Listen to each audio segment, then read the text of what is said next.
Uongozi mpya wa klabu ya FC Barcelona. FC Barcelona wameweza kuzindua jezi yao mpya ambayo wataitumia katika msimu ujao, msimu wa 2025-2026.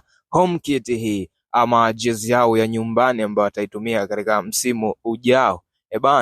Angalia picha hapa, kuna Lamine Yamal, kuna picha za wachezaji kadha wa kadha wa FC Barcelona wakiwa wamevalia jezi hiyo mpya ya klabu ya Barcelona. Kuna Roberto Lewandowski hapo, utamwona bwana mdogo Alejandro Balde, utamwona bwana Fermin Lopez, yupo Rafinha, yuko Pedri na wengine wengi.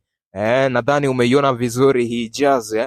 Haya sasa, katika 1 ya 10 unampa asilimia ngapi mbunifu wa jezi hii ya FC Barcelona? New home kit ya FC Barcelona katika msimu ujao, msimu wa 2025-2026. Drop your comment hapo kwenye comment. Hapa ni Super 12.